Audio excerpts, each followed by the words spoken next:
Prominent Hong Kong pro-democracy leader Joshua Wong has launched a bid for a seat in the semi-autonomous city's legislature. Wong has filed his nomination for the September 6th polls, which comes after China's implementation of the controversial national security law on Hong Kong. Experts say that the law aims to target protesters by accusing them of carrying out secessionist activities. Wong was barred from contesting the polls held in the previous years. Experts say that authorities will most likely bar some candidates from contesting the upcoming polls as well. Now, Wong, on his part, has maintained that China will attempt to target activists and that he is one of the main targets of the new security law.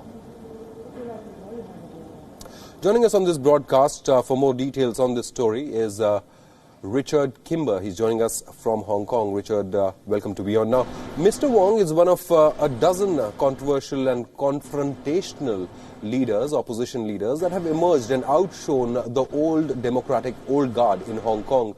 He's received widespread support recently.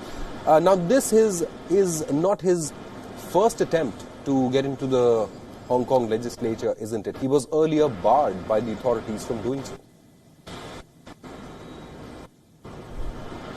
That's right, he was barred because of his advocating for Hong Kong's which at the time was deemed to be violating electoral law.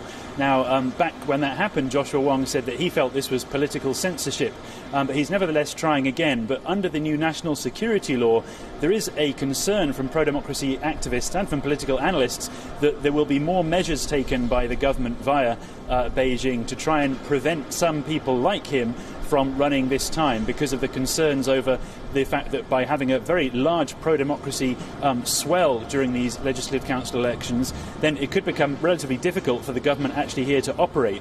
The big danger for the government is that if there is a huge upsurge in pro-democracy seats in the legislative council, it does give the pro-democracy parties suddenly a lot more power to try and block government policy, whatever that may be. And the biggest concern is that the government budget may be undermined, which would effectively undermine the entire government operations here. How likely that is will really depend largely on how much action the government takes against pro-democracy campaigners during the next 2 or 3 months leading up to these September elections, but also whether or not the public really will be in a position to try and vote some of these people in, based on some of the frustrations and the concerns that many of the pro-democracy supporters have here too.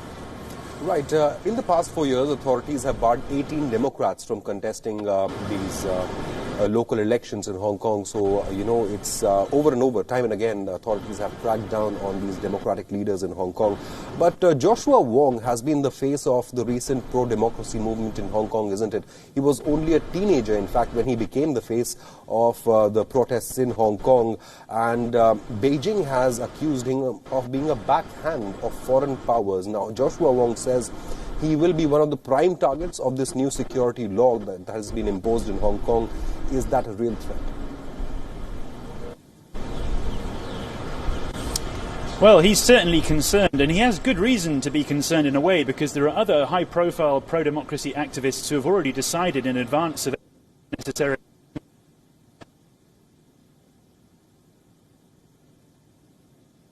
Right, we'll try and reconnect with Richard Kimber, who is getting us all the updates from Hong Kong. Joshua Wong, remember, he is the face of the pro-democracy movement in Hong Kong. He was one of the loudest and the most vocal activists who raised their voice against the new security law that has now been imposed by Beijing in Hong Kong.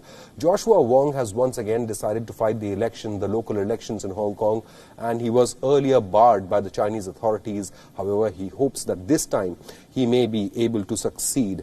Now, we will keep an eye out on all the developments coming out of Hong Kong.